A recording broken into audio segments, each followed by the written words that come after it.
Hi guys, welcome back to the Armchair Review with Kit and Viren. It's been a while, but we've now taken it to a platform that is more accessible. Our first episode back will be focusing on the Premier League and the uncertainties around the league at this time. So before we delve into the subtopics, Kit, what are your thoughts on a possible verdict by the Premier League, on an impending verdict rather, about where this season will go from here? Uh, I mean, first of all, I think it's an unprecedented time, so which would also require unprecedented decisions. I think the Premier League has shown. Am I right in saying I know where this is headed? I think you're right. I think the Premier League has shown a certain favoritism to a club, particularly in regards to how the VAR has been implemented and all of that. Right. Okay. So the Premier League will try their best to finish the season. I think that will be their first priority. And realistically, I think the best chance needs to be given to finish the season. However, that seems unlikely because it's not like you can continue with the season until whenever you finish the 9 remaining games, because you need to then think about the next season as well. And especially with the Euros scheduled for next summer as well. So next season will have to be taken into exactly. So you can't kind of just indefinitely keep postponing and then start the next season whenever the previous one finishes. So I think overall the Premier League, I think, will try their best to finish the season. But I think the more realistic conversation is going to be if we can't finish the season. And I think July 31st is the key day here, the deadline, because a lot of the contracts end then. A lot of the commercial contracts like Liverpool's kit sponsorship, for example, ends at the end of July as well. So you can't play half of the 3/4 of the season in one kit and the next 3/4 in another kit. And I'm sure. Thank you for caring about the plight of Liverpool fans right now and for taking our kits into account. I mean, yeah. So there's that. So I think the bigger discussion I think should be maybe what if. I think let's first discuss why it's unlikely that the Premier League will be finished before July. And there are two reasons for that. One is the UK has not done well at all in terms of curbing the COVID-19 pandemic. Their government responses have been slow. There is a high rate of infections as well as deaths in recent weeks, which means that obviously, and I think the primary focus of any government or any organization has to be obviously the public health concern. So there are kind of restrictions on public gatherings and such. But even if we were to take, for example, games being played behind closed doors without an audience, firstly, I think it will be hilarious if Liverpool finally win the league in an empty stadium. I think that will be hilarious. But jokes aside, though, I think the more important thing is that if you play a professional game, if you play any sporting event, you're required by law to have an ambulance at the stadium. Yeah. You're required to have medical officers there so that they can attend to a situation. And all of that is resources that the NHS needs to kind of deal with the coronavirus. And those are not resources that the Premier League or any other organization can afford to take away from the NHS's efforts. So I think that is the primary issue here. I'm sure you can play 9 games within the span of, let's say, 6 or 7 weeks. The issue is, can you do that without putting a burden on the NHS? So that's why I think it's going to be very difficult to play the 9 games within by the end of July, and I think that's going to be. And before we start delving into the what if scenario, I think another thing that has to be addressed under this topic of playing games behind closed doors is choosing venues which can accommodate all these players. I think if it involves travel, if it involves away travel as it usually is, I think that too comes into play because that's a risk for all the players getting from one end of the UK to another.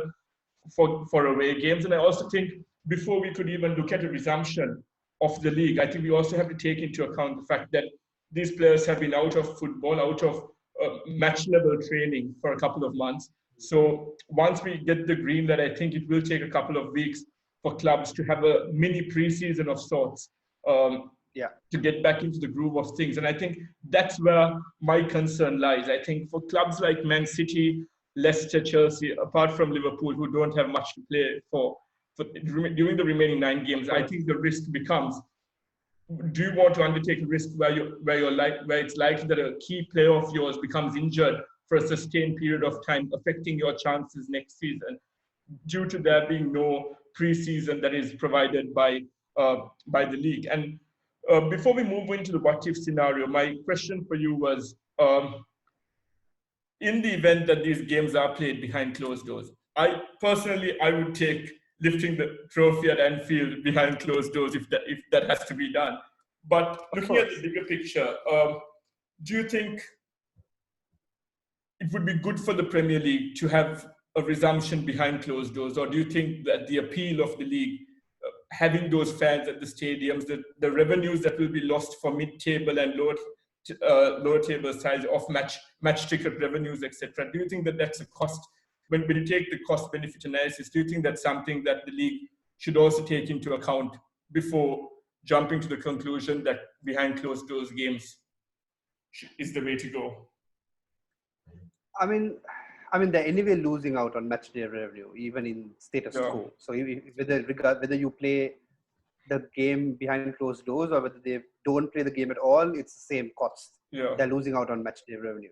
Of course, what they will gain, however, is the TV coverage. So the Sky Sports contracts and all of that money will come into clubs. So there's that aspect of it.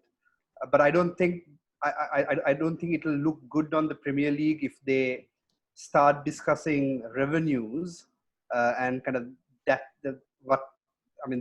cost benefit from that perspective, without giving obviously the priority to the public health concerns. And until a time comes where the UK is stable and kind of is beyond a reasonable doubt in terms of and there are no resource constraints at all to deal with the current situation, that until that point in time, I think it's absolutely impossible for the Premier League to resume in any form or manner, whether it's behind closed doors or not.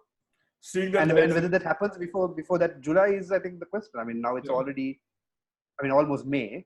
So you basically have 2 months.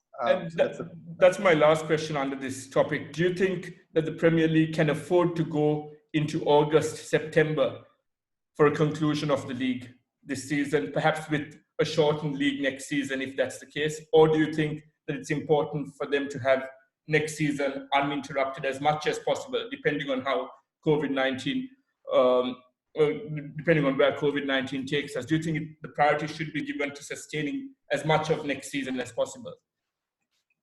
I think so. I think the priority should be to start next season by August or September, if the situation allows for it. Partly, there are 2 reasons. One is the contract situation. Because there are players' contracts that are expiring at the end of July. So I think Vertonghen, for example, there are no Manchester United players, but I think there are quite a few Chelsea players, a few Spurs players, and so on, whose contracts end. So it'll kind of violate their human rights and their right to kind of enterprise if you stop them from leaving to another club once their contract ends. Technically, I think you can have something called a rolling contract, but then that depends on the player wanting to finish the season. And why would a player want to play a few extra games and put themselves in harm's way when they can just go for free to a different club and start afresh with a massive bonus? So there's that issue, and then there's of course the kit commercial aspect of it, because a lot of the the kit sponsors start their season, start their contracts in August. Technically it is possible, but whether it's realistic, I think is a different matter. Seeing that we've reached a consensus about the league having to reach its conclusion by the 31st of July, let's now go on to the more likely scenario, the dreaded more likely scenario. I think there'll be a lot of debate here as to what the ideal scenario and solution should be. So I'll get you to start off with the Mancunian view of where things should go this season. So I personally think that the season should be voided, because I mean, if for example a certain club had already won it mathematically, then that's a different issue.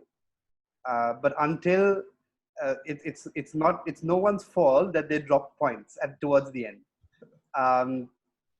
So there's that. I mean, I mean, to be honest, it'll be a farce if the league says, okay, the current standings are what they are, therefore we award the league to Liverpool.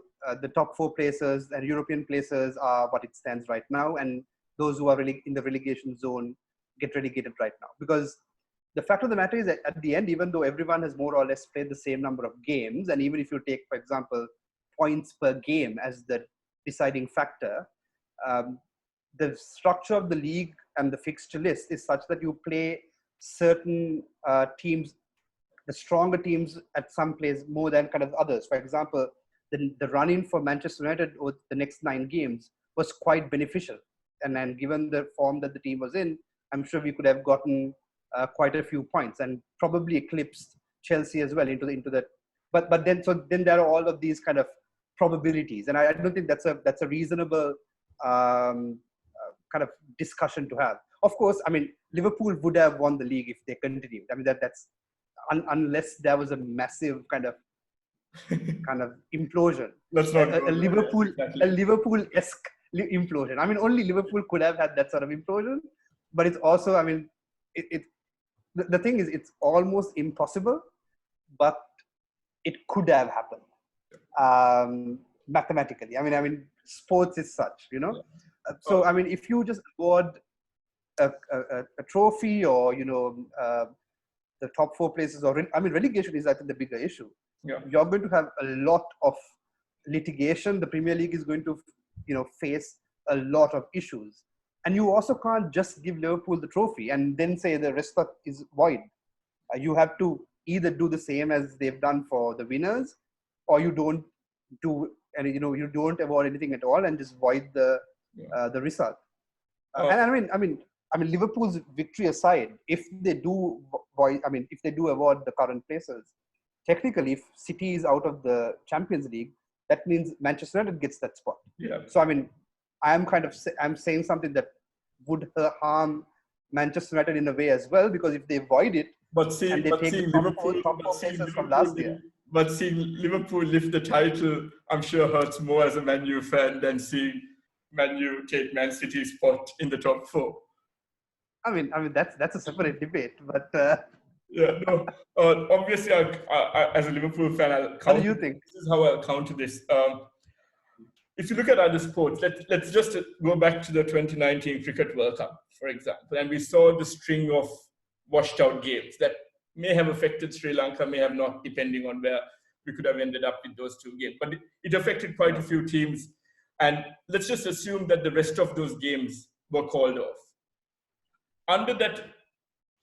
In that scenario, the top 4 teams in the standings at that point would have progressed, because each game would have been awarded 1 point per washed out game.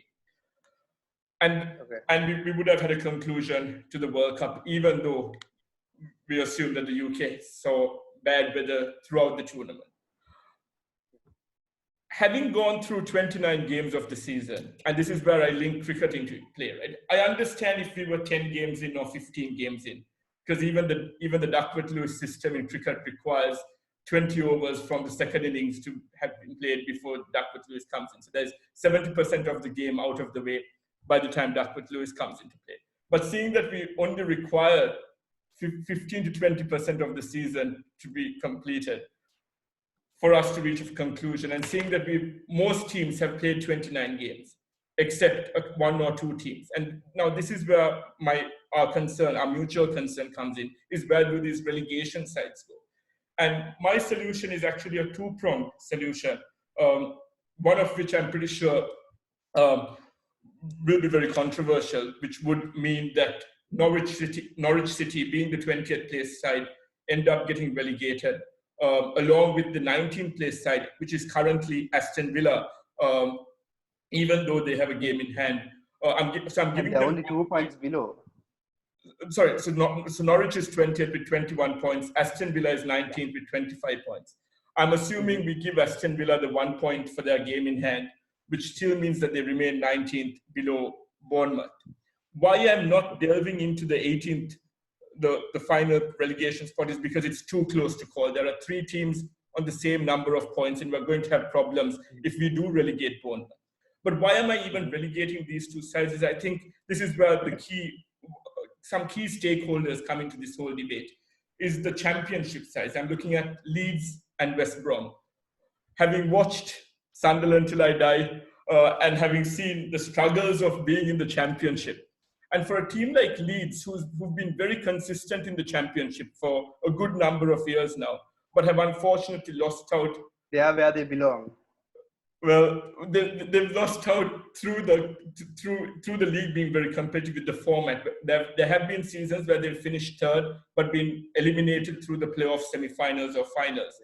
And to see Leeds and West Brom with a very comfortable buffer at the top of the championship, and to tell them, look, you're going to remain in the championship next season, I think is a huge problem for those two clubs, because coming out of the championship is much tougher than what most people think it ought to be. And I think the championship, because of having 48 or 47 games a season, requires more physical exertion from players, etc., than the Premier League. I think those two, if we do take that into account, I think it's imperative that in any solution that those two teams are benefited in some way. And I think this is where my second solution comes into play, which does not require relegation from the Premier League of any team, because I understand that teams like Aston Villa will still think they have a good chance, especially with the fixtures coming up.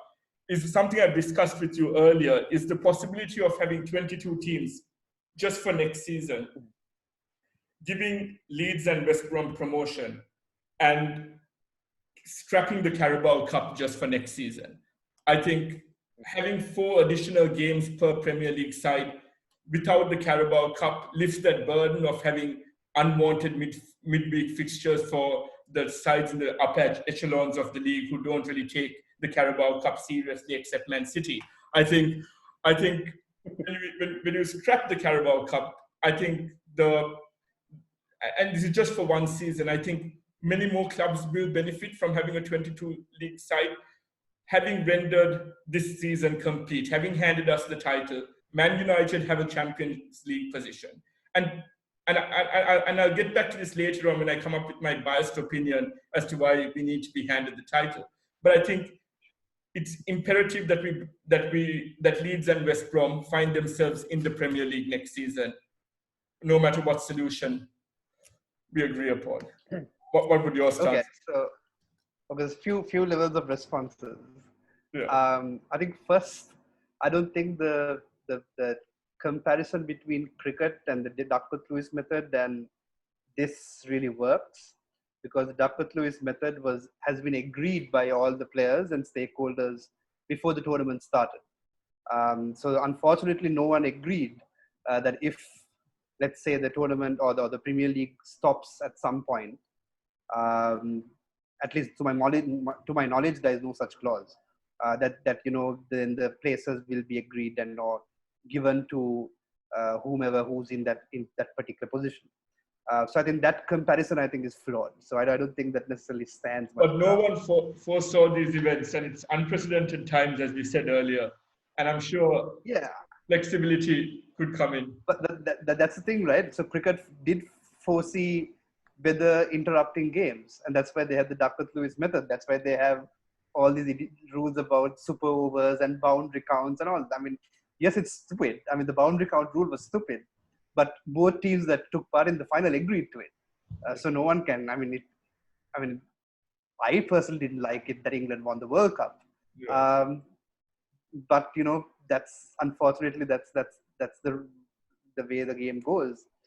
So the fact that no one had agreed to it, or Trump is president. They should have foreseen some catastrophe happening Exactly. that could have, especially with Boris at the helm as well. I mean, Boris Johnson and Trump are the leaders, heads of state, not heads of state, but leaders of the UK and the US. So, I mean, jokes aside though, but okay, so I think that's an issue. In regards to promotion and relegation, I see the point of maybe having a 22 team league next year, given that, clearly, so Leeds and West Brom are way ahead of the rest of the teams. Fulham have a 4-point lead against 4th, 5th, and 6th. So then those teams who are in the playoff positions are also going to have an issue because they also have a very good chance of getting into the Premier League. So they are losing out on revenue. So if it's a 22 team league, then what do those teams have to say? Are they going to get some sort of compensation? The reason why I kept them out of the equation was because if I'm not mistaken, if you finish 3rd, 4th, 5th, and 6th, you go into a playoff semi-final, and there's no guarantee that you come out of that unscathed and end up being promoted, even if you're Fulham right now, who are set comfortably in 3rd. But still, you have a 25% if you're in those positions, and if you qualify for the playoff, you have a 25% chance of qualifying for the Premier League. So you're losing out on revenue. So there's that. That's number 2. Third level of response is that if you then go down that path, you also then have to take into account League 1, League 2, and all the regional leagues and all of that. And the Premier League or the FA has already voided all of those leagues. So League 2 downwards have all been voided. So there is no relegation, there is no promotion. So then at what stage, and if the FA has always taken a stance that the Premier League is as important as League 1, that, grassroots level football is at the same level, we care about it as much as everyone else and all of that stuff. So if the FA takes that sort of position, then why aren't you also, awarding the same sort of benefits to those leagues at the bottom? Why is it that only the championship clubs get promotion and not the teams that have 7-point, 10-point leads in these leagues? That is a valid point, but my question there is, if the FA was so vehement in terms of upholding that principle of equality across the leagues, why is it then that they reached the conclusion of League 2 onwards being voided, whilst leaving these 3 leagues still in the open? Money. There's a lot more money to be made by trying to play the Premier League, Championship, and League 1 games. And I think, and secondly, also in terms of maybe restrictions and maybe playing games behind closed doors and those sort of safeguards, it's much easier to do it with professional teams in the top 3 leagues. So I can see why they decided on that, and they're trying to finish the league as much as possible. But if you start giving promotion and relegation for certain leagues, you're going to have a mutiny from the lower league teams who have worked hard to come from regional leagues to kind of the national leagues and then move from there. So that's my third level. My last level is why does Liverpool want to be given a trophy? It needs to be earned. I shared this news item where Juventus fans had said that they would not celebrate getting the trophy if the La Liga award, not La Liga, sorry, the Italian league gave them the league. That's big club mentality. Those are the sort of clubs that my rebuttal to that is their employees. My rebuttal to that is Juventus have monopolized the Serie A for the past 7-8 years. They win it year in, year out. And let's be honest, Napoli, that's no one's fault. Napoli, etc., can come close, but Juventus are miles ahead. So them giving away an opportunity this season would only mean them coming back to win next season. And that's where I come to hear it. this is where my Liverpudlian biased stance comes in. Of course. 97 points last season, ending up second behind Man City, who had an incredible season, and I won't take anything away from them. It was one of the tightest title races around. 2014, Gerrard's slip. Gerrard's fault, not anyone else's fault. We end up losing. Of course. I remember in 2008 as well, when Torres was at his peak, we just missed out on the league title to Man United. But we never complained. We kept going the next season, knowing that we were developing as a side. But after being at the helm, and I'd say we've been at the helm of English football without a trophy for the past 2-3 years. I think we've been the most consistent side, at least for the last 2 seasons. 97 points last year, replicating that performance this season, or even bettering it by reaching the centurion mark this season, if the season does conclude. I think there are huge ramifications there for Liverpool fans, and I'm pretty sure even for Jurgen Klopp, because having come so close, not once but twice, and to have it stripped off you the second time due to COVID-19, I think the motivation to go and do it again next season, I think, and that goes through to the players as well. I'm pretty sure the likes of Salah, Van Dijk, Mane, who've had exceptional seasons, but without any reward whatsoever. We knocked out of the Champions League, also due to a technicality with the extra time away goals rule being implemented during extra time. So technically, Atletico Madrid had 120 minutes to score an away goal when we only had 90 minutes in the first leg. But putting that aside, I think there's no guarantee that we come back next season, especially with Man City only focusing on the Premier League next season, with them not having to worry about the Champions League due to their ban being continued. And I'm also making a statement here in saying that teams like Newcastle United may come out of nowhere and have the type of summer transfer window that Man City had after the takeover with Sheikh Mansour a few years ago. And if that happens, the league becomes even more competitive.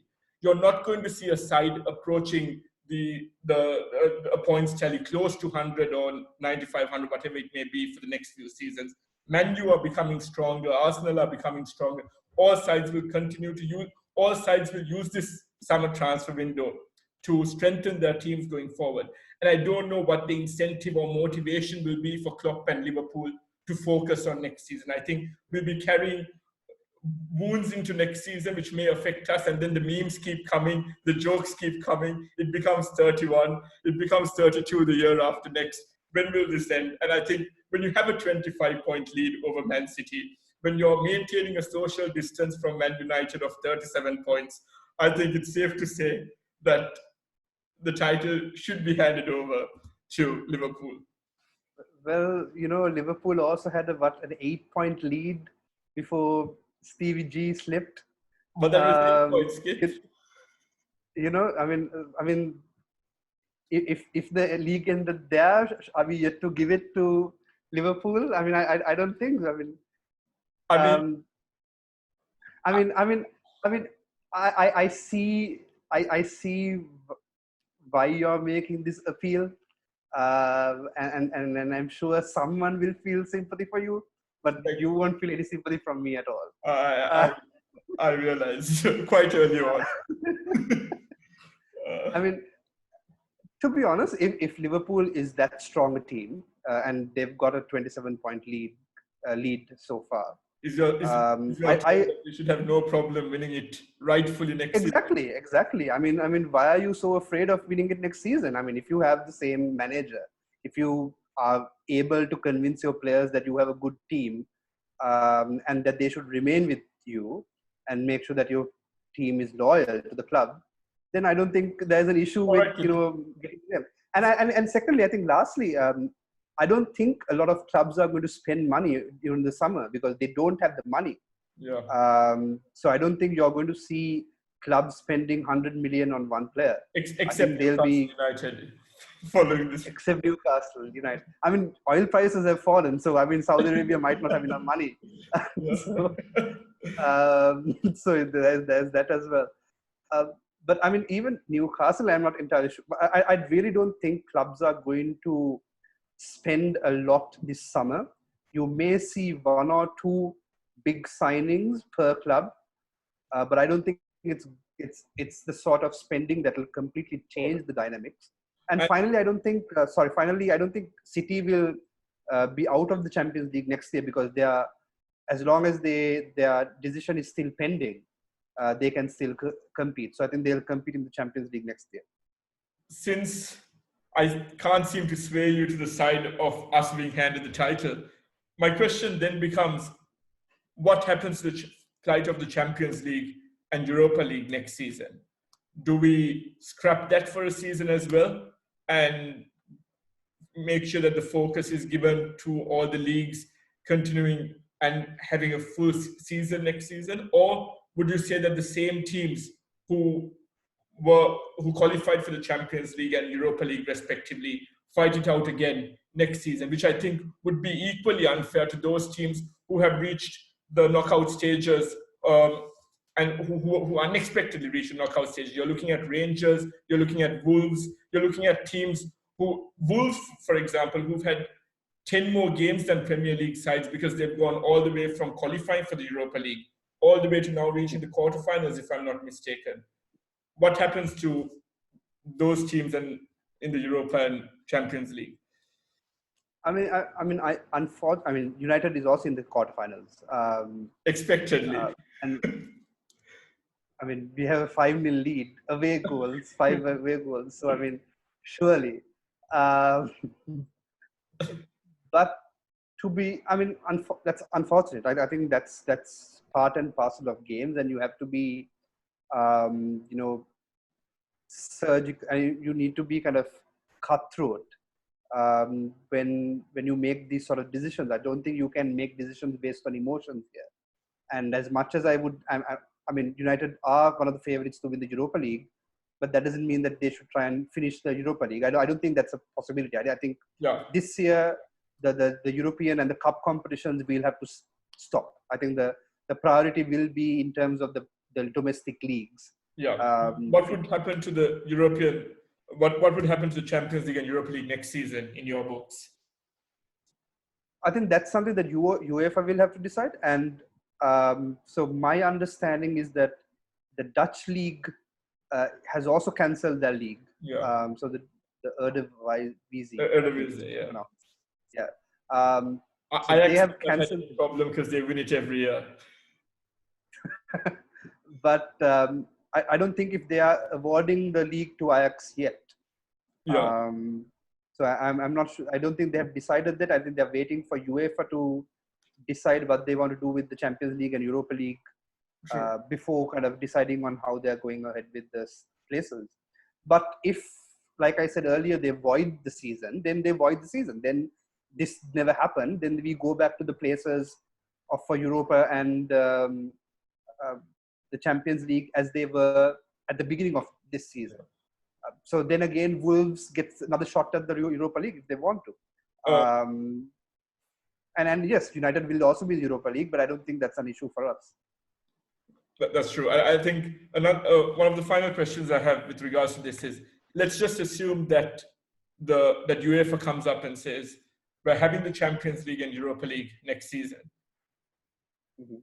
Would you then, the question then becomes, do you give the teams who qualified last season the chance to restart their campaigns in the respective leagues this season, or do you give the teams who are currently in the top 4 a chance to go through to the Champions League, and which would mean, depending on the ban that Man City have, would either mean you're playing in the Europa League or the Champions League.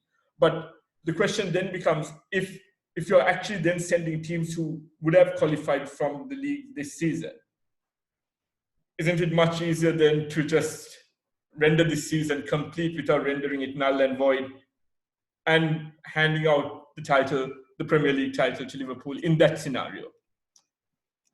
No, which is why I said I think this season should be voided because there are all these complications. But Chelsea are only 3 points ahead of us. Yeah, 3 points ahead of us, and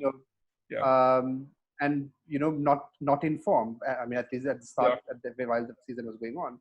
So there was a possibility that we could have overtaken them. So I don't think these possibilities and scenarios need to be put into an equation at all. Because if by that logic, you should just play FIFA to decide who wins the league, and then kind of at the start of every season. I don't think that's the I don't think simulations are the way to go about it. Yeah. If they do decide to void the league, then the same teams that started the Champions League and European places and Europa League at the start of this season. So that would be Liverpool, City, Arsenal, Chelsea. and Liverpool, City, Chelsea, and Tottenham. Yeah, because Arsenal were in the Europa League as well, if I'm not. Yes, and they got knocked. Yeah. So those teams will be. I don't think Chelsea were in the. Chelsea were. They were. They got crashed by Bayern. Yeah. So you'll have those 4 teams in the Champions League, and Arsenal, United, and Wolves will be in the Europa League. Perfect. Yes, Spurs will be gaining because they are way out of the European places, and so are Arsenal. But if they decide to void the league, I think that's the only logical step to take. Unless, of course, UEFA, for example, decides we are not going to have a Champions League next year, and have some sort of playoff to decide who goes into the Champions League European spots at the beginning of next year. So, so maybe, for example, all the teams that are mathematically qualified for Champions League, so that will be City and Liverpool, qualified directly, and then Leicester, Chelsea, and United have a playoff of some kind to decide who goes next. Yeah. But these are all kind of complicated decisions. I don't think that's even a viable solution, because that only adds to fixture congestion. So overall, I think the easy option is to just void the league. Yeah. No one wins it. No one qualifies from this year to for the European places. No one gets relegated.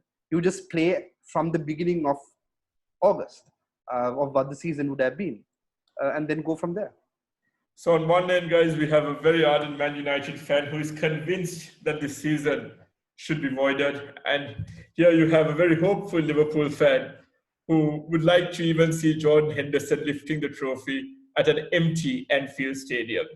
You can have your parade at home.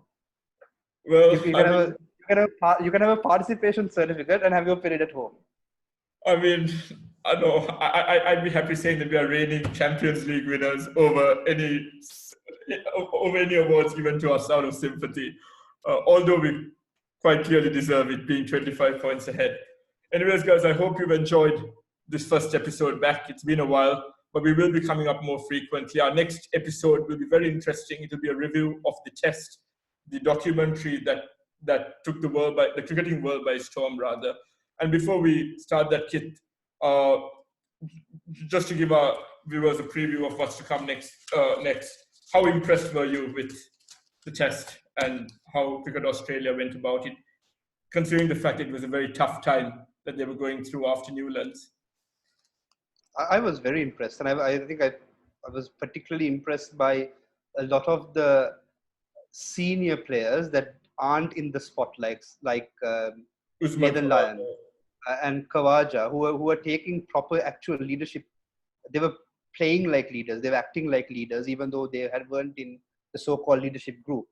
So there's a lot to learn from that, and we can discuss that in our next episode. So this will be another lesson for Sri Lankan cricket. We've already had one episode before, and we'll go back to that when we analyze the test next. Thanks for joining us, guys. Greatly appreciated.